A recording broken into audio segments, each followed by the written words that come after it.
ఇచ్చినటువంటి ఈ అమూల్యమైన సమయాన్ని సద్వినియోగపరుచుకుంటూ తండ్రిని ఆత్మతోనూ సత్యముతోనూ ఆరాధించడానికి కూడి వచ్చిన మీ అందరికీ మరొకసారి నా హృదయపూర్వక వందనాలు పేరు పేరున చెల్లిస్తూ ఉన్నానండి. ఒకడు లోకమంతయు సంపాదించుకొని తన ప్రాణమును పోగొట్టుకుంటే ఏం జరగబోతుంది అనేటటువంటిది మనం ఆలోచన చేస్తూ ఉన్నాం. వాస్తవానికి లోకం యొక్క ఉనికిని గురించి మనం నేర్చుకుంటున్నాం.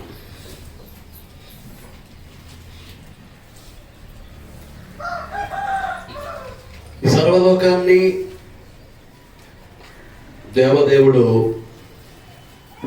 తన యొక్క మాట ద్వారా సృష్టించినట్లు మన గ్రంథాన్ని పరిశీలన చేశారు.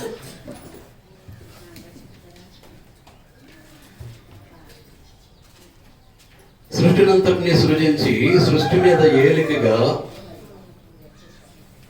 మానవుడిని ఉంచినట్లుగా మనం చూసాం. అయితే ఏలికగా ఉండవలసినటువంటి మానవుడు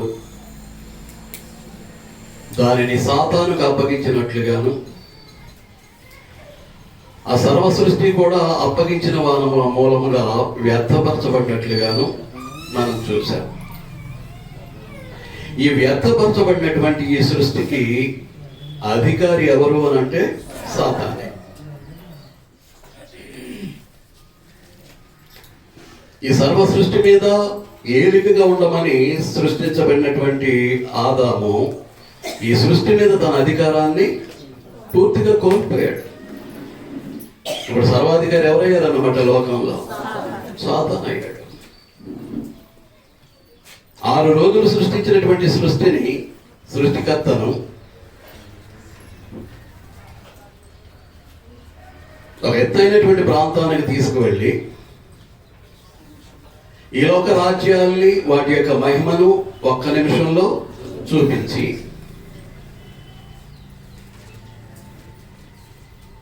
ఈ మహిమను నేను నీకు ఇచ్చేస్తాను. ఎందుచేతనంటే అది నాకు అప్పగింపబడి ఉంది, అది నాకు అప్పగించబడింది. నేను ఎవరికి ఇయ్యాలనుకుంటానో వారికి నేను దాన్ని ఇస్తాను. నీవు నాకు గనక మ్రొక్కితివా నీకే ఇచ్చేస్తా.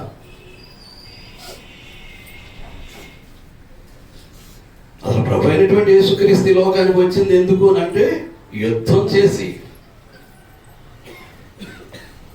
ఆత్మ సంబంధమైనటువంటి యుద్ధం చేసి, యుద్ధంలో సాతానును ఓడించి సాతాను యొక్క హస్తగతమైనటువంటి సృష్టిని మరలా తిరిగి తీసుకోవడానికి క్రీస్తు ప్రభు వస్తే,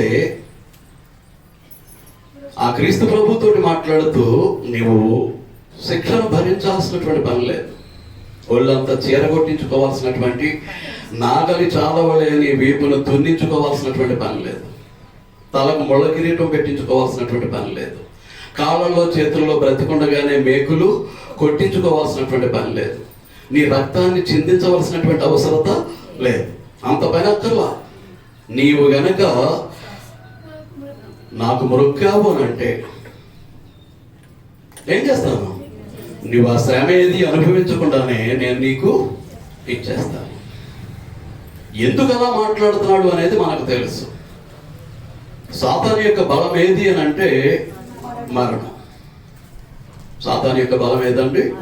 మరణం. యేసుక్రీస్తు ప్రభు మరణించారు అని అంటే ఆయన తప్పకుండా మరణాన్ని జయించి సమాధిని గెలిచి పునరుత్థానుడు అయి తిరిగి లేస్తారు. ఆయన లేచారు అనుకోండి, సాతాను యొక్క తల చెదగొట్టబడుతుంది. ఏదైతే ఆదికాండంలో 3:15 ప్రవచించబడిందో, సాతానుతో మాట్లాడుతూ నీకును స్త్రీకిని నీ సంతానానికి ఆమె సంతానానికి నేను వైరం కలుగు చేయబోతూ ఉన్నాను, నీవు దానిని మడిం మీద కొడతావు, అది నేను ఏం చేస్తుంది? తల మీద కొడుతుంది అని ఏ ప్రవచనం అయితే ఉందో, ఆయన మరణాన్ని జయించి తిరిగి లేచినప్పుడు మరణం యొక్క బలము కలిగినటువంటి అపవాది యొక్క తల చెదగొట్టబడుతుంది. కనుక ఆ భయంతో ఏం చెప్తున్నాడు అన్నమాట, ఇది చనిపోయాడంటే తిరిగి లేస్తాడు. దేవుడు తన శక్తి చేత ఆయనను ఏం చేస్తాడు? మరణంలోంచి లేపుకుంటాడు. అప్పుడు నా బలం కాస్త పూర్తిగా ఉడిగిపోతుంది. అంచేత నువ్వు ఆ పని ఏమీ చేయక్కర్లా, నువ్వు నాకు మొక్కావు అని అంటే నీకు ఇచ్చేస్తాను. వాడికి ఎంత ధైర్యమో చూడండి. ఆ ధైర్యాన్ని ఇచ్చింది ఎవరు అని అంటే నీవు నేనే.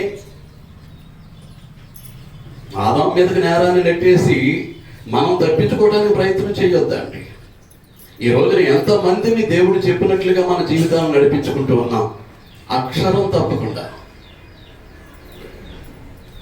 మనం నేర్చుకున్నంత వరకు, మనకు బోధింపబడినంత వరకు, ఎంతవరకు పొల్లు పోకుండా మనం ఆచరించగలుగుతూ ఉన్నాం ఒక్కసారి ఆలోచించుకోవాల్సినటువంటి అవసరత మన మీద ఉందండి. మీరు అర్థమవుతుందా? వినేసి వెళ్ళిపోయి ఎవరిష్టానుసారంగా వాళ్ళు బ్రతికేయ కోరితే మనము కూడా ఏం చేస్తున్నాం అన్నమాట? సాతానికే లోబడి ఉంటున్నాం, వాడి అధికారం క్రిందే ఉంటూ ఉన్నాం.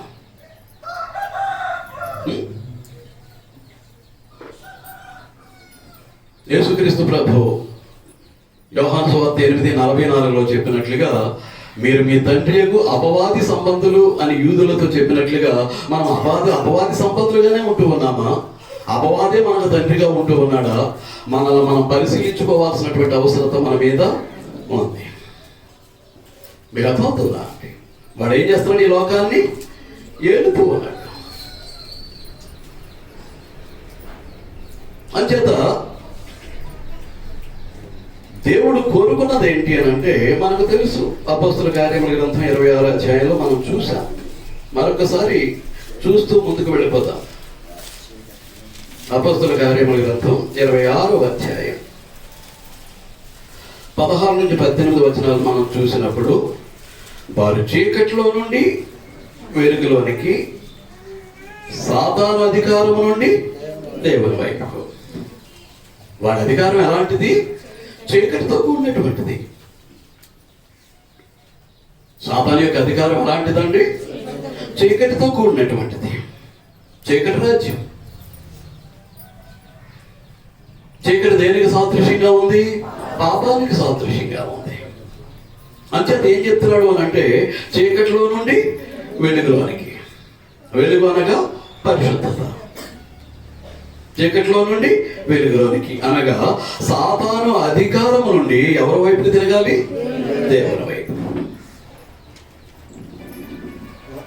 పూర్తిగా తిరగాలండి. మళ్ళీ కొంచెం తిరిగి కొంచెం తిరగకపోవటం కాదు. ఎలా తిరగాలి? పూర్తిగా. ఎక్కడ సాతాను యొక్క అధికారానికి లోబడేటటువంటి ఛాయలు మన జీవితంలో ఎక్కడా కనిపించడానికి వీల్లేదు. అంటే ఏం జరగాలన్నమాట? మనం మారు మనసు పొందాల్సినటువంటి బాధ్యత మన మీద ఉంది. చూడండి 20వ వచనంలో, అక్కడే మొదట దమస్కులోని వారికి యెరూషలేములోను యూదయ దేశమందంతటను తరువాత అన్యజనులకును వారు మారు మనసు పొంది దేవుని తట్టు తిరిగి మారు మనస్సునకు తగిన క్రియలు చేయవలనని ప్రకటించుచుంటేని. ఏమని ప్రకటిస్తున్నాడు పౌలు? ఏమని ప్రకటిస్తున్నాడు? మారు మనస్సుకు తగినటువంటి క్రియలు చేయమని. మీరు మారు మనసు పొంది దేవుని తట్టు తిరిగి. పైన ఏమన్నాడు? మీరు చీకటిలో నుండి వెలుగులోనికి అనగా సాతాను యొక్క అధికారం నుండి దేవుని వైపుకు. దేవుని వైపు తిరగాలి అంటే మారు మనసు పొందకుండా తిరిగేటటువంటి పరిస్థితులు ఉండవండి. మారు మనసు పొందకుండా దేవుని వైపుకి తిరగడం అనేటటువంటిది జరగదు. కనుక మీరు మారు మనసు పొంది దేవుని తట్టు తిరిగి ఏం చేయాలి? మారు మనస్సుకు తగినటువంటి క్రియలు ఎలా ఉంటూ ఉన్నాయో మన మాటలు, క్రియలు. ఎందుచేతను అంటే కొలస్సై 1:13 ప్రకారం వాడిది అంధకార సంబంధమైనటువంటి రాజ్యం. సాతాను యొక్క రాజ్యం ఎలాంటిదండి? ఎలాంటిదండి? అంధకార సంబంధమైనటువంటి రాజ్యం. ప్రభు అయినటువంటి యేసుక్రీస్తు ఏం చేశారు అని అంటే, ఆయన మనల్ని అంధకార సంబంధమైన అధికారములో నుండి విడుదల చేసి తాను ప్రేమించిన తన కుమారుని యొక్క రాజ్య నివాసులనుగా చేశాను. అంధకార సంబంధమైనటువంటి చీకటిలో నుంచి, ఆ చీకటి ఎలాంటిది అంటే అంధకారం. ఆ గాఢ అంధకారంలో ఏది మంచో, ఏది మేలో, ఏది ఆశీర్వాదమో మానవునికి తెలియనటువంటి పరిస్థితిలో ఉంటాడండి.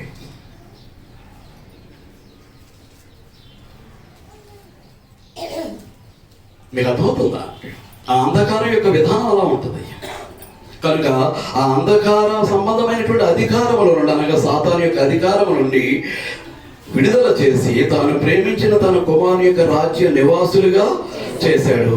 ఆ కుమారుని యందు మనకు విమోచనమును, అనగా పాప క్షమాపణ కలుగుచున్నది. ఆ కుమారుని యందు మనకి ఏం కలుగుతుందండి? విమోచనము, పాపము నుండి విడుదల. విమోచనము దేని నుంచి? విమోచనం, పాపము నుండి విమోచనం, పాపము నుండి విడుదల మరియు పాప క్షమాపణ. పాపం నుంచి విడుదల పొందాము అని అంటే గత పాపాలన్నింటినీ కూడా దేవుడు ఏం చేస్తాడు? క్రీస్తు ప్రభువునందు క్షమిస్తాడు. క్రీస్తు ప్రభు యొక్క పరిశుద్ధ రక్తంలో ప్రతి పాపాన్ని కడిగివేస్తాడు. ఇదే జరగక్కర్లా. నువ్వు నాకు ఒక్క నమస్కారం పెట్టావనుకో, అంటే ఆయన సృష్టించినటువంటి సృష్టిని ఆయనకే ఇచ్చేస్తాడట. యేసుక్రీస్తు ప్రభువును ఎలాంటి పరిస్థితుల్లో పెట్టాడో చూడండి ఆదాము. ఈ రోజున మనం కూడా అదే స్థితిలో పెడుతున్నామా? బాప్తిస్మాలు 10 సంవత్సరాలు అయిపోతున్నాయి. ఎంతమంది మారు మనసు పొందారు? ఎంతమంది పాపం విషయంలో చనిపోయారు? ఎంతమంది నూతన సృష్టిగా జీవిస్తూ ఉన్నారు ప్రభు అయినటువంటి యేసుక్రీస్తు యొక్క పరిశుద్ధ శరీరమునందు? ఆలోచించుకోవాల్సినటువంటి అవసరం ఉందండి. ఏదో వస్తున్నాం వెళుతున్నాం అని అంటే అది క్రైస్తవ జీవితం కాదు. దాన్ని దేవుడు మెచ్చడు, దేవుడు అంగీకరించడు. అంచేత వాడు ఏం చేస్తూ ఉన్నాడు అన్నమాట అండి? ఏలుతూ ఉన్నాడు. అంతవరకు మనం దేని గురించి ఆలోచన చేసాం? లోకాన్ని గురించి. దేని గురించి ఆలోచన చేసామండి? లోకం. ఇప్పుడు మన సబ్జెక్ట్లో రెండవ మాట ఏంటి? ప్రాణం. ఒకడు లోకమంతటిని సంపాదించుకుని, లోకమంతా వాడిదే, కానీ చివరికి ఏం జరిగింది? వాడు చచ్చాడు. లోకమంతా సంపాదించుకుని ఏం చేశాడు? చచ్చాడు. ఏంటి ప్రయోజనం? తన ప్రాణాన్ని పోగొట్టుకుంటే, లోకమంతటిని సంపాదించుకుని తన ప్రాణాన్ని పోగొట్టుకుంటే ఏంటి లాభం? ఇక్కడ ప్రాణాన్ని గురించి మనం 2 భాగాలుగా చూడబోతాం. మొదట కొంతవరకు ఆలోచన చేద్దాం. అసలు ఈ ప్రాణం ఎక్కడి నుంచి వచ్చింది అని మనం ఆలోచన చేస్తే, యెషయా గ్రంథం 2వ అధ్యాయం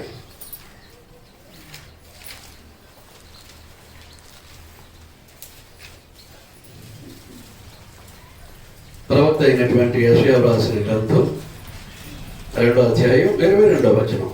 తన నాసికారంధ్రములలో ప్రాణము కలిగిన నరుని లక్ష్య పెట్టకము. నాసికారంధ్రములలో ఏముందటండి? ప్రాణం.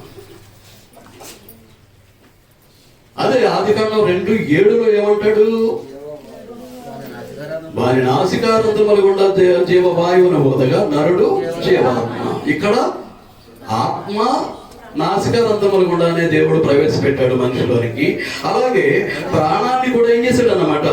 నాసికారంధ్రముల గుండానే ప్రవేశపెట్టాడు. ఏం జరుగుతుంది అసలు?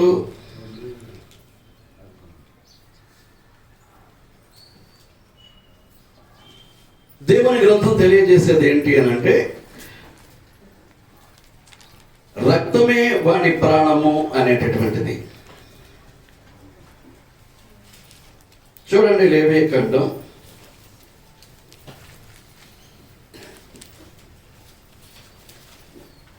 17వ అధ్యాయం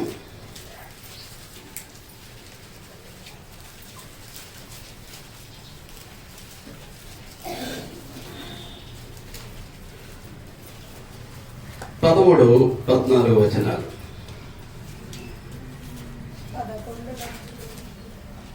17వ అధ్యాయం లేవియకాండం 13, 14 వచనాలు. 13వ వచనం చివరి నుంచి, ఏలయనగా అది సమస్త దేహములకు ప్రాణాధారము. ఏది ఏది? రక్తము. మరి 13 పై నుంచి చదువుతాను. మరియు ఇశ్రాయేలులోనే కానీ మీలో నివసించు పరదేశులలోనే కానీ ఒకడు తినదగిన మృగమునైనను పక్షినైనను వేటాడి పట్టిన ఎడల వాడు దాని రక్తము ఒలికించి మట్టితో కప్పవలను. రక్తాన్ని ఒలికించి ఏం చేయాలి? మట్టితో కప్పాలి. ఎందుకు అని అంటే, ఏలయనగా అది సమస్త దేహములకు ప్రాణము. జంతువులే కానివ్వండి, మనుషులే కానివ్వండి, రక్తము అనేటటువంటిది సమస్త శరీరులకు, సమస్త దేహులకు కూడా ఏంటన్నమాట? అది ప్రాణం, ప్రాణాధారము. దాని రక్తము దాని ప్రాణమునకు ఆధారం. అంటే రక్తంలో ఏముందన్నమాట? ప్రాణం. రక్తంలో ఏముందండి? ప్రాణం. ఇప్పుడు రక్తంలో ప్రాణం ఉండాలి అని అంటే ఏం జరగాలి? ఇప్పుడు గుండె రక్తాన్ని శరీరం అంతటికి పంపు చేస్తూ ఉంటుంది. ఆ పంపింగ్ సిస్టంలోనే అది ఏం చేస్తూ ఉంటుంది? ల్యాప్టాప్ అని కొట్టుకుంటూ ఉంటుంది. రక్తాన్ని శరీరం అంతటికి అది సరఫరా చేసేటప్పుడు అంటే అది ఏం చేస్తుంది అన్నమాట? శరీరం అంతయు బ్రతికేటట్లుగా, ఏ అవయవం దాని పనిని సక్రమంగా జరిగించేటట్లుగా ప్రతి అవయవానికి ఏం చేస్తుంది అన్నమాట అండి? ప్రాణాన్ని అందిస్తూ ఉంది. ప్రాణాన్ని అందిస్తూ ఉంది.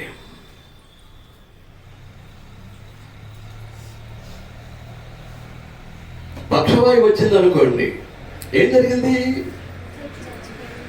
రక్త సరఫరాలో లోపం వచ్చేసింది. రక్తం సరఫరా అవ్వట్లేదు కాబట్టి ఏమయ్యాయి? ఆ కాలు చెయ్యో లేకపోతే కాలు చెయ్యో మొత్తానికి ఏమైపోయాయి? చచ్చుబడిపోయాయి, పనిచేయటం మానేసాయి. కారణం రక్తం వెళ్ళట్లేదు. రక్తం వెళ్ళట్లేదు అంటే ఏం జరుగుతుంది? ప్రాణం అందట్లేదు. ప్రాణము అందట్లేదు. కనుక ఇప్పుడు మనం పీల్చుకునేటటువంటి గాలిలో ఆ రోజున సర్వశక్తిమంతుడైనటువంటి దేవుడు అయితే పూర్తిగా ఆక్సిజన్నే ఊదుంటాడు. ఎక్కడి నుంచి? మానవ నాసిక రంధ్రముల నుంచి పూర్తిగా ప్యూర్ ఆక్సిజన్ ఆయన పంపించుంటాడు. ఇప్పుడు మనకేంటి అని అంటే, ఈ సృష్టి క్రమంలో వృక్షాలు ఉన్నాయి. ఏమున్నాయండి? వృక్షాలు ఉన్నాయి. ఇప్పుడు మనం పీల్చుకునేటటువంటి గాలి మిక్స్డ్ ఎయిర్. ఆక్సిజన్ ఉంది, కార్బన్ డైఆక్సైడ్ ఉంది, ఇతరమైనటువంటి వాయువులు కూడా ఉంటాయి. అయితే పీల్చుకున్నటువంటి గాలి ఊపిరితిత్తుల్లోకి వెళ్ళిన తర్వాత ఏం జరుగుతుంది? ఆక్సిజన్ మాత్రమే గ్రహించుకుంటుంది. ఏంటండి? ఆక్సిజన్ మాత్రమే గ్రహించుకుంటుంది. మిగిలినటువంటి వాయువులన్నింటినీ కూడా ఏం చేస్తుంది? నిశ్వాసము ద్వారా ఏం చేస్తుంది? బయటికి పంపించేస్తుంది. మొత్తం అన్ని వాయువులు వెళ్తాయి పీల్చుకున్నప్పుడు. కానీ ఊపిరితిత్తులు చేసే పని ఏంటంటే దేన్ని ఉంచుకుంటుంది? ఆక్సిజన్ మాత్రమే ఉంచుకుంటుంది. మిగిలిన వాయువులన్నింటినీ విడిచిపెట్టేస్తుంది. ఇప్పుడు కార్బన్ డైఆక్సైడ్ ఉందనుకోండి, దేనికి ఉపయోగపడుతుంది? వృక్ష సంపద వర్ధిల్లడానికి, వృద్ధి చెందడానికి ఏదో ఉపయోగపడుతుంది? కార్బన్ డైఆక్సైడ్ ఉపయోగపడుతుంది. కనుక మనం వదిలేసిన దాంట్లో ఉన్నటువంటి కార్బన్ డైఆక్సైడ్ ఏమో వృక్షాలు పీల్చుకుని అవి ఎదుగుతూ ఉంటే, ఆక్సిజన్ ఏంటన్నమాట? మనం శరీరానికి వెళ్ళినటువంటి రక్తం ఏం చేస్తూ ఉంటుంది అని అంటే కొంత పాడవుద్ది. ఆయా రక్తనాళాల గుండా శరీర అవయవాలకు వెళ్ళినటువంటి రక్తం ఏమవుద్ది? ఆ శరీర అవయవాలను బ్రతికించి పనిచేయించుట్లో ఆ రక్తం ఏమవుతుంది అన్నమాట అండి? దానికి ఉన్నటువంటి ఆ ప్రాణ వ్యవస్థను కోల్పోతుంది, దాని ఉనికిని కోల్పోతుంది. ఆ రక్తంలో ఉన్నటువంటి ప్రాణం ఏమవుతుంది? తగ్గుతుంది. ఎందుకంటే అవయవాలకు సరఫరా చేస్తుంది కాబట్టి. ఆ తర్వాత దాన్ని ఏమంటాం? ఇప్పుడు చెడిపోయినటువంటి రక్తం అంటాం. ఆ చెడిపోయినటువంటి రక్తం మరలా తిరిగి ఏమవుతుంది అన్నమాట అండి? గుండెకి వస్తుంది. చెడిపోయినటువంటి రక్తం, మంచి రక్తం ఏమో శరీరానికి సరఫరా అవుతుంటుంది, చెడు రక్తం ఏమో గుండెకు వస్తూ ఉంటుంది. ఇది అలా తిరుగుతూనే ఉంటుందండి శరీరంలో. ఎప్పటి వరకు? పుట్టిన దగ్గర తల్లి గర్భంలో ప్రవేశించింది మొదలుకొని చనిపోయే వరకు ఈ బ్లడ్ సర్క్యులేషన్ అలాగూ జరుగుతూనే ఉంటుంది. చెడు రక్తం గుండెకు వస్తూ ఉంటుంది, మంచి రక్తం ఏమో శరీర అవయవాలకు సరఫరా అవుతూ ఉంటుంది. అయితే మనం పీల్చుకున్నటువంటి గాలిలో ఉన్నటువంటి ఆక్సిజన్ ఉన్నటువంటి మరొక పేరేంటి? ప్రాణవాయువు. ఆక్సిజన్ ఏమంటారండి? ప్రాణవాయువు అంటారు. ఈ ప్రాణము కలిగినటువంటి ఆక్సిజన్, ప్రాణాన్ని ఇవ్వగలిగినటువంటి ఆ వాయువు ఏం చేస్తుంది అంటే ఈ రక్తాన్ని ఏం చేస్తుంది? శుద్ధి చేస్తూ ఉంటుంది. రక్తాన్ని శుద్ధి చేస్తుందని అంటే ఈ ప్రాణవాయువు ఏమవుతుంటుంది? రక్తంలో మిక్స్ అయిపోతూ ఉంటుంది. ఈ శరీర నిర్మాణాన్ని గురించి మనం ఆలోచన చేస్తే ఎవడండి సైంటిస్టు? అది భూమి మీద ఉన్నటువంటి సైంటిస్టులు ఎవరు వారు? ఆ పరమ సైంటిస్టుతో పోలిస్తే దేనికి పని చేస్తారండి? మనం పీల్చుకున్నటువంటి గాలిలో ఉన్నటువంటి ఆక్సిజన్ రక్తంలో మిక్స్ అయ్యి ఏం చేస్తుంది? చెడిన రక్తాన్ని ఏం చేస్తూ ఉందండి? శుద్ధి చేస్తూ ఉంటే ఆ శుద్ధి అయినటువంటి రక్తం మళ్ళా అవయవాలకు సరఫరా అవుతూ ఉంటే ఆ ఆక్సిజన్ అనేటువంటి ప్రాణవాయువు అయితే ఏం చేస్తుంది అన్నమాట? మనిషికి ప్రాణాన్ని ఇవ్వడానికి రక్తంలో మిక్స్ అయ్యి ప్రతి అవయవానికి గుండె ద్వారా సరఫరా చేయబడుతూ ఉంది, పంపింగ్ చేయబడుతూ ఉంది. ఇది జరిగేటటువంటిది. మనిషి బ్రతికేది అలా. ఊపిరి ఆగిపోయింది అనుకోండి, ఈ జీవక్రియ ఆగిపోతుంది, మనిషి పోతాడు, ఉండడు. మీకు అర్థమవుతుందా? అంటే ఊపిరి అందట్లేదు, ఉక్కిరి బిక్కిరి అవుతారంటే దాన్ని ఏమంటారు? ఊపిరి అంటారు. శాయశక్తిలో కష్టపడుతుంటాడు, అందదు. ఎంతసేపు ఉంటాడు? టైం దగ్గర పడిందని అర్థం. అంచేత దేవుడు ఎంతగా ఆలోచన చేసి మానవ దేహాన్ని నిర్మించాడు అని అంటే ఇదొక పార్ట్ మాత్రమే. మళ్ళా పాటలు కొంత ముందుకు వెళ్ళిన తర్వాత ఇంకొక పార్ట్ ఉంది, అది ఆత్మ సంబంధమైనటువంటి భాగం. ఇప్పుడు శరీర సంబంధమైనటువంటి విధానాన్ని గురించి, రక్తాన్ని గురించి నేను మాట్లాడాను. రక్తం ద్వారా ప్రాణం శరీరానికి ఎలా సరఫరా అవుతుంది అనే విషయాన్ని గురించి మెడికల్గా నేను మాట్లాడటం జరిగింది. కానీ రేపు ఆత్మ సంబంధంగా ఈ ప్రాణం ఏంటి అనేటటువంటిది రేపు వచ్చే పాఠంలో నేను మాట్లాడబోతాను. అది వచ్చే వారం వస్తుందో పై వారం వస్తుందో అనేది నాకు తెలియదు.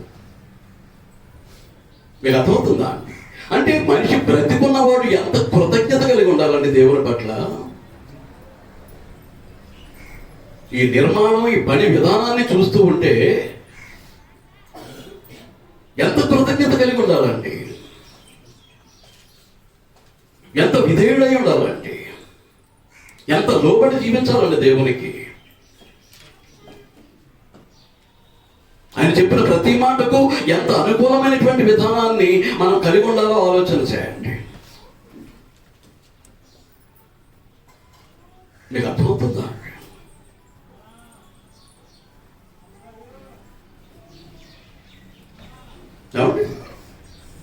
అది పరిస్థితి. అయితే లోకంలో ఏముంది? లోకం అంతా సంపాదించేసుకోవడానికి లోకంలో ఏముంది? లోకంలో ఏముందండి? ఏముందనుకున్న లోకాన్ని సంపాదించేసుకొని దేవుడు తన మహిమాత్వం నిర్మించినటువంటి ఈ దేహానికి అవసరమైనటువంటి ప్రాణాన్ని పోగొట్టేసుకొని చచ్చి లోకాన్ని సంపాదించుకుని సాధించేది ఏముందండి? ఏముందండి? ఆ నిర్మాణాన్ని గురించి ఆలోచన చేస్తేనే ఇక దేవుని కొరకు తప్ప వేరొక బ్రతుకు అనేటటువంటిది అసహ్యం వేస్తుందండి. ఇంతగా నన్ను ప్రేమించి మనిషి రూపంలో ఎలా నిర్మించి ఇంత చేస్తే నేనేంటి, నా బ్రతుకేంటి? ఇదేం బ్రతుకిది? ఇదేం జీవితం ఇది? మన బ్రతుకు మీద మనకే అసహ్యం పడుతుందండి. కానీ అంతవరకు ఆలోచించలేమో.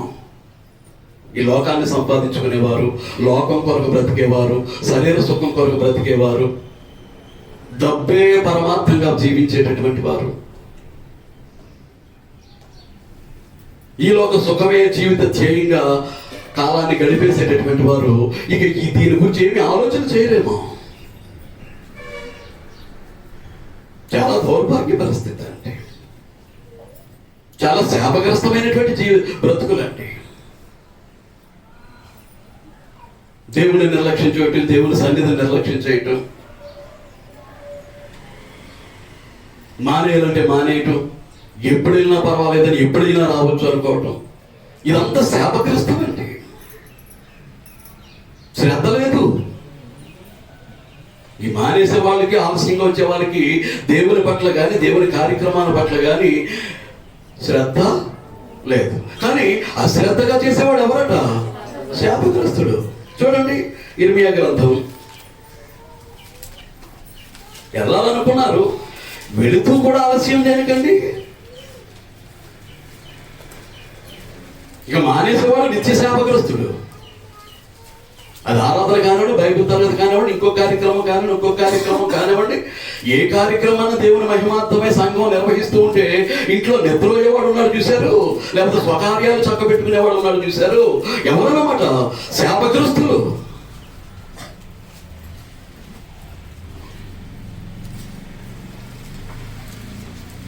ఈ ఆలస్యంగా రావడం కూడా శాపగ్రస్తమే. శ్రద్ధ లేదు. చూడండి, 48వ అధ్యాయం, ఇర్మియా గ్రంథం 48వ అధ్యాయం 10వ వచనం. యెహోవా కార్యమును అశ్రద్ధగా చేయవాడు శాపగ్రస్తుడు అగునుగాక. ఏమంటున్నాడండి? యెహోవా కార్యమును అశ్రద్ధగా చేయవాడు శాపగ్రస్తుడు. మానేయటానికి అశ్రద్ధ, ఆలస్యంగా రావడానికి కూడా అశ్రద్ధే కారణం. నీకు డబ్బులు వచ్చే పని అంటే ఏం చేస్తావు? అర్ధరాత్రి 12, 1 గంట అన్నా కానీ ఏం చేస్తావు? లేచిపోయి గబగబా సిద్ధపడిపోయి అన్ని సర్దేసుకుని పరుగులు చేస్తావు. దేనికోసం? డబ్బుల కోసం. మరి దేవుని యొక్క ఆశీర్వాదం పొందడానికి, దేవుని మహిమపరచడానికి నిర్లక్ష్యమా? శాపగ్రస్తమైనటువంటి బ్రతుకులండి. మార్చుకోవాల్సినటువంటి అవసరం ఉంది. బ్రతుకులు దిద్దుకోవాల్సినటువంటి అవసరం ఉంది. మారు మనసు పొందాల్సినటువంటి బాధ్యత వారికి ఉంది. జాగ్రత్తగా ఆలోచించాలని నేను మనవి చేస్తూ ఉన్నాను. వారానికి ఒక్కసారి 1 గంట ముందు లేచి 1 గంట నిద్రను పాడు చేసుకుని సిద్ధపడి రాలేరా అండి?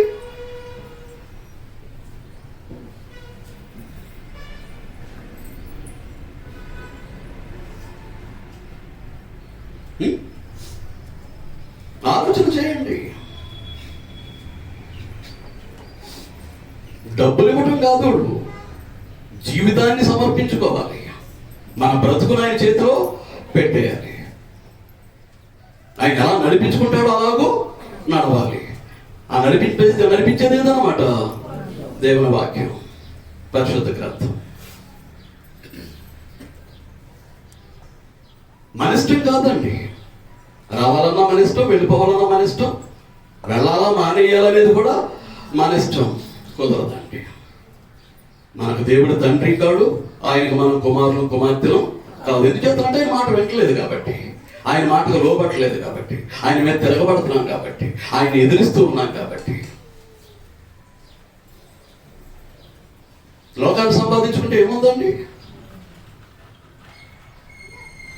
లోకమంతా సంపాదించేసుకోవటానికి, ప్రాణాన్ని లోకం కొరకు వదిలేయటానికి, పోగొట్టుకోవటానికి మనం సిద్ధపడుతున్నాం అంటే అసలు లోకంలో ఏముంది?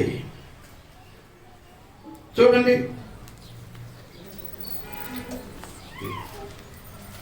అపోస్తలుడైన యోహాను రాసినటువంటి మొదటి పత్రిక 2వ అధ్యాయం. యోహాను రాసిన మొదటి పత్రిక 2వ అధ్యాయం 15వ వచనం నుంచి 15, 16 వచనాలు. ఈ లోకమునైనను లోకములో ఉన్న వాటినైనను ప్రేమింపకుడి.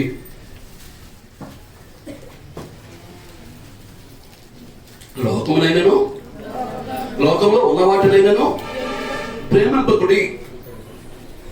లోకంలో ఏముంది? ఒక జీవితాన్ని సర్వనాశనం చేయటానికి, అగ్ని గంధకాలతో మండేటటువంటి నరకాగ్నికి పంపించడానికి అవసరమైందంతా కూడా ఎక్కడుంది? లోకంలో ఉంది.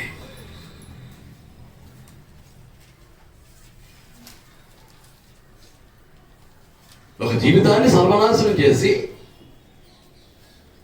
నరకప్రాయులుగా చేసేటటువంటి ఇవన్నీ కూడా ఎక్కడ ఉన్నాయి? లోకంలో ఉన్నాయి.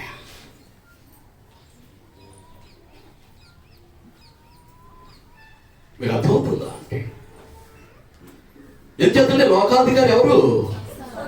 సాతాను. లోకం అంతా దేంతో నిండిపోయింది? అంధకారంతో నిండిపోయింది. అంధకారంతో నిండిపోయింది. లోకానుసారమైనటువంటి మనుషులందరూ కూడా అంధకార క్రియలు, చీకటి క్రియలు అన్నమాట.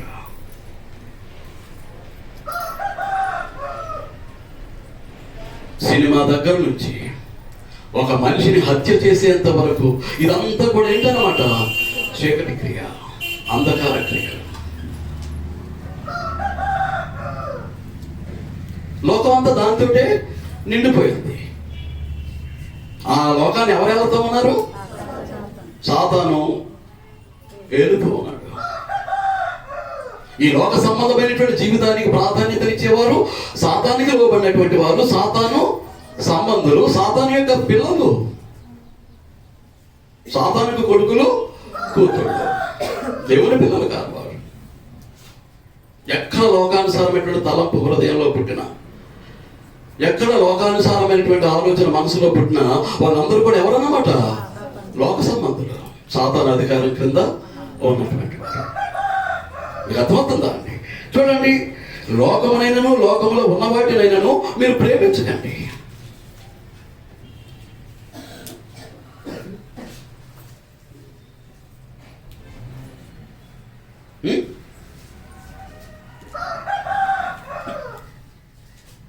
మనుషులు కూడా ఈ మానవ సంబంధాలకు విలువనిచ్చి దేవునితో ఉన్నటువంటి సంబంధాన్ని తెగదెప్పులు తీసుకుని తిరుగుతూ ఉంటారు మనుషులు. కొంతమంది భౌతికమైనటువంటి మనుషులు సంతోష పెట్టడానికి, భౌతికమైనటువంటి మనుషులతో కలిసి సంతోషించడానికి, ఆనందించడానికి దైవ మానవ సంబంధాన్ని ఏం చేస్తూ ఉంటారు? తెప్పేస్తారు అంతే. మనుషుల కొరకు పరుగులెడుతూ ఉంటారు. దేవుడు ఏమైపోయినా పర్వాలేదు, దేవుడు ఏమనుకున్నా పర్లేదు. వాళ్ళు ఏదో అనుకుంటారట, వాళ్ళు బాధపడతారట. మరి నీవు రాకపోతే దేవుడు బాధపడ్డా? కాబట్టి నువ్వు ఆ అంశానికి వెళ్ళకపోతే నీ బంధువులు బాధపడతారని పరుగులెత్తేస్తావు. మరి నువ్వు దేవుని సన్నిధికి రాకపోతే దేవుడు బాధపడ్డా? దేవుడు నీకు తండ్రి కదా, దేవుడికి నువ్వు కొడుకువి, కూతురివి కదా. దేనికి ప్రాధాన్యత ఇస్తున్నామా? ఏ కోణంలో చూసినా శరీరానికే ప్రాధాన్యత ఇస్తూ ఉన్నామా? లోకానికే ప్రాధాన్యత ఇస్తూ ఉన్నామా? మనం ఆలోచించుకుని అడుగు వేయాల్సినటువంటి బాధ్యత మన మీద ఉంది. అంచేత ఏమంటాడు? లోకమునైనను లోకములో ఉన్న వాటినైనను ప్రేమింపకుడి. ఎవడైనను లోకమును ప్రేమించిన యెడల తండ్రి ప్రేమ వానిలో ఉండదు.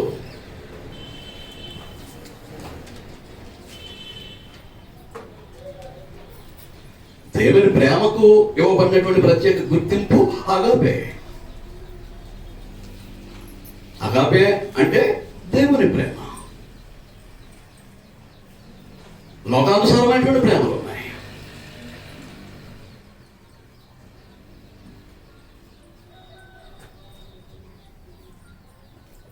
లోకానుసారమైనటువంటి ప్రేమలు ఉన్నాయి, కుటుంబపరమైనటువంటి ప్రేమలు ఉన్నాయి, శరీర సంబంధమైనటువంటి ప్రేమలు ఉన్నాయి, భార్య భర్తల మధ్య ఉండేటటువంటి ప్రేమ ఉంది. అవన్నీ కూడా ప్రత్యేకమైనటువంటి గ్రీకు పదాలతోటి గుర్తించబడ్డాయి. ఆ ప్రేమలు ప్రత్యేకమైనటువంటి గ్రీకు పదాలతోటి గుర్తించబడ్డాయి. అదే గ్రీకుతోటి దేవుని ప్రేమను దేంతో గుర్తిస్తూ ఉన్నాడు? అగాపే ప్రేమ, నిష్కపటమైనటువంటి ప్రేమ, ప్రతిఫలాపేక్ష లేనటువంటి ప్రేమ, దేవుని ప్రేమ. మనం దేవుని ప్రేమను కలిగి ఉండాలి తప్ప లోక ప్రేమను కాదు. లోక ప్రేమను కలిగి ఉంటే ఎంతవరకు ఉండాలో అంతవరకే. దేవుని ప్రేమను పాడు చేసేంతగా శరీర సంబంధమైనటువంటి లోక సంబంధమైనటువంటి ప్రేమలు కలిగి ఉండటానికి వీల్లేదు.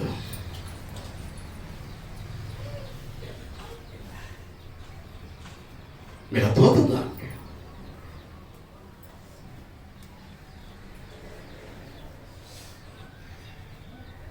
ఎరోస్ భార్యాభర్తల ప్రేమ, ఫిలియో స్నేహితుల ప్రేమ, స్టార్గే కుటుంబ సంబంధమైనటువంటి ప్రేమ, అగాపే దేవుని ప్రేమ.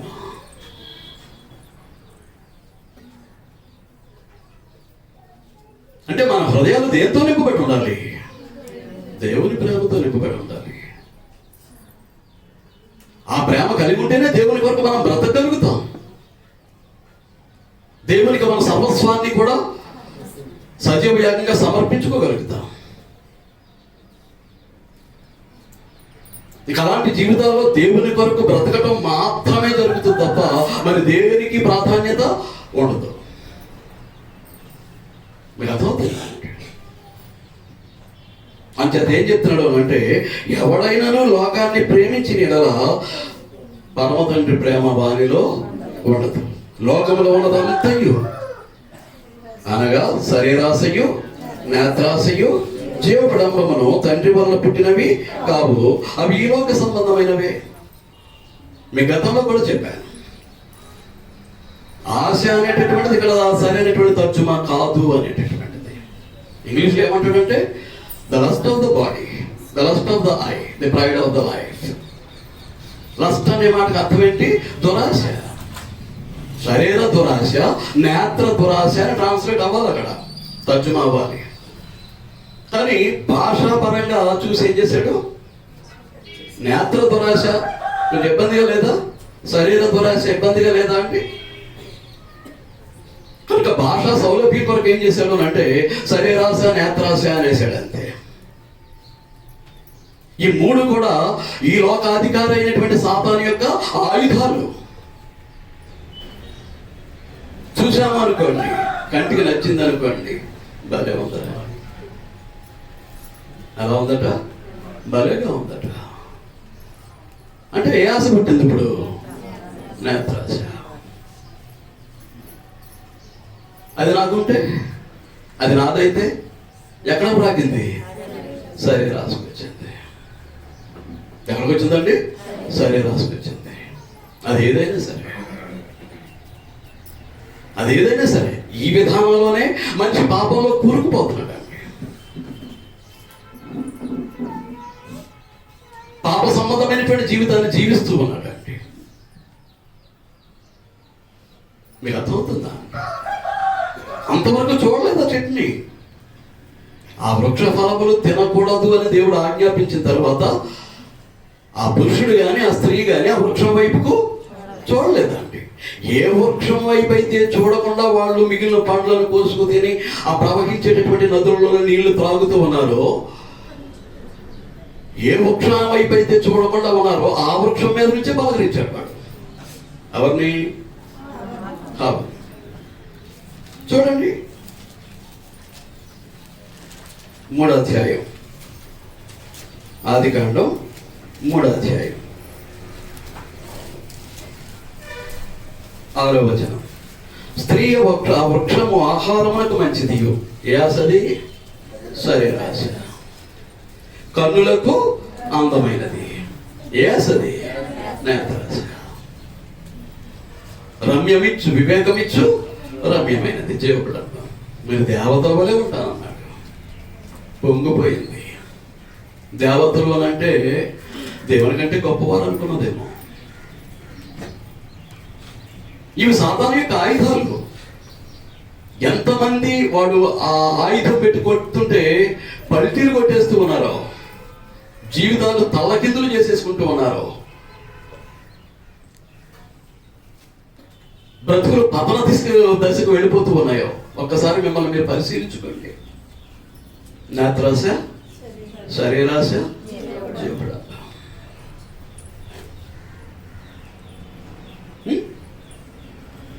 ఏంటండి? యెహోషువ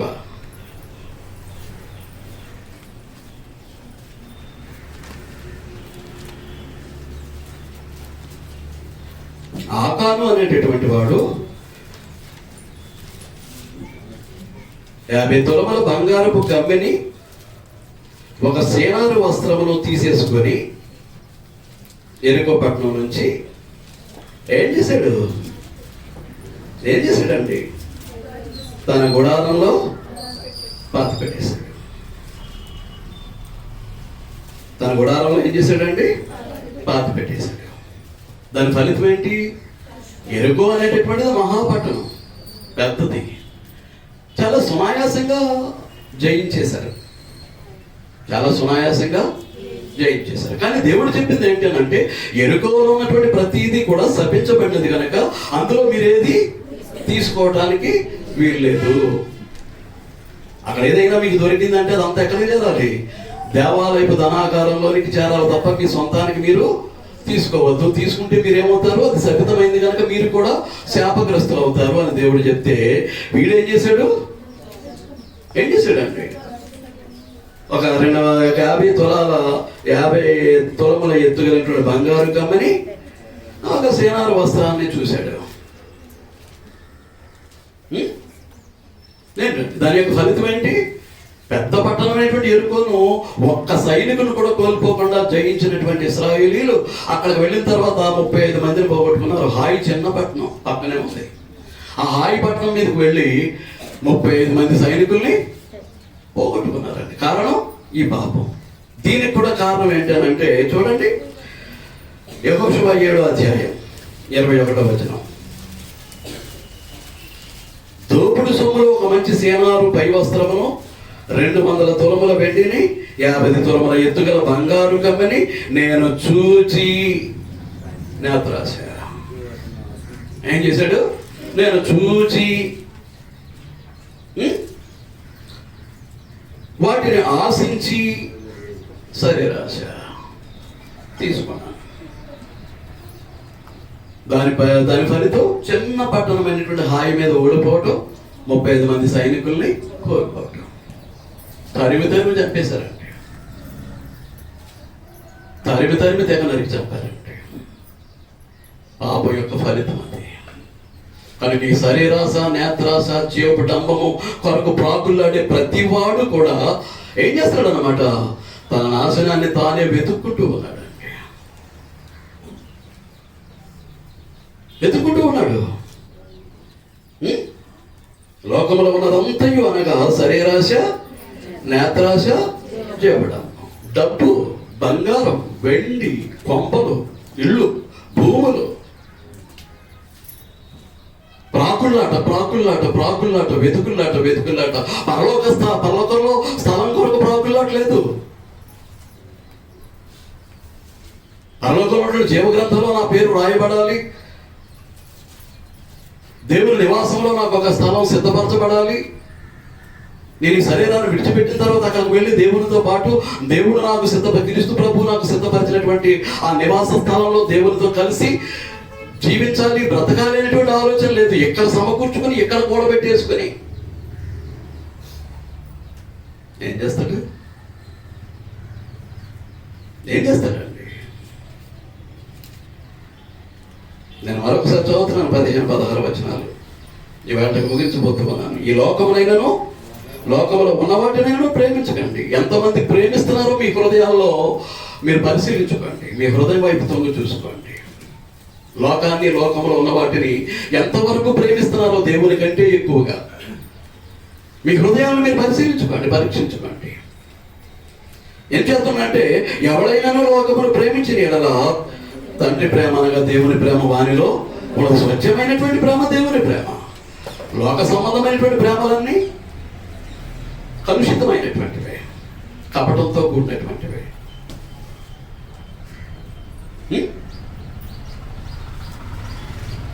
ఏంటండి? ఎంతమంది లోకం వెంట పరిగెడుతూ ఉన్నామో, డబ్బు వెంట పరిగెడుతూ ఉన్నామో, బంగారం వెంట పరిగెడుతూ ఉన్నామో, వెండి వెంట పరిగెడుతూ ఉన్నామో, భూముల వెంట పరిగెడుతూ ఉన్నామో, ఇండ్ల వెంట పరిగెడుతూ ఉన్నామో. ఇంకా సంపాదించుకోవాలి. ఏం చేసుకుంటారు? సమకూర్చుకొని ఏం చేసుకుంటారండి?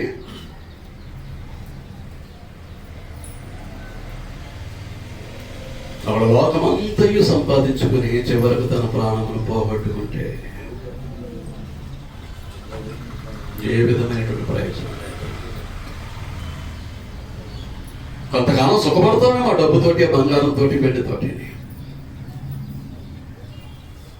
నీవు తాత్కాలికమే, అశాశ్వతమే. నీ సుఖము కూడా అశాశ్వతమే. నువ్వు చచ్చిన తర్వాత ఖచ్చితంగా నరకమే.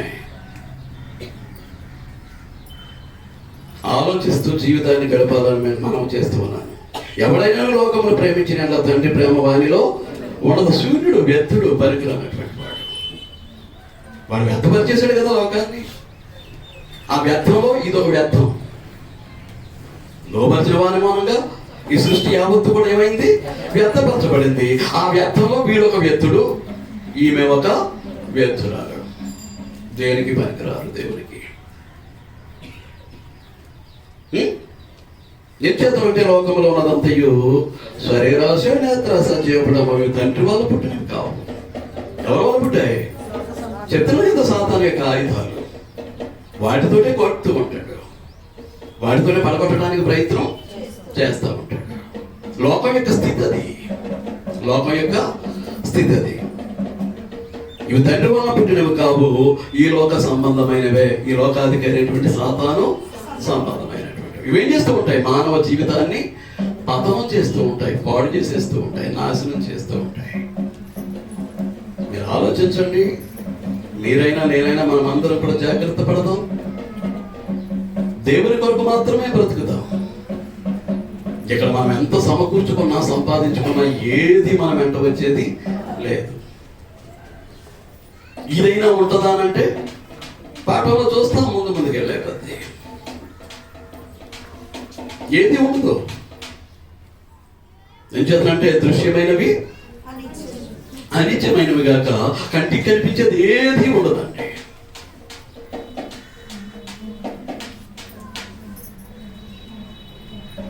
మంచి కనిపించి ఈ శరీరం కూడా ఏమవుతుంది? కనపడకుండా పోతుంది. ఒకనాడు రూపురేఖలు ఉండవు, రూపురేఖలు ఉండవు, ఆఖరికి ఏమీ ఉండదు, మట్టిలో మట్టి. అలాంటి శరీరం కొరకు, లోకం కొరకు, ఈ దృశ్యమైన వాటి కొరకు కాకుండా అదృశ్యమైన వాటి కొరకు బ్రతకడానికి మనం ప్రయత్నం చేద్దాం.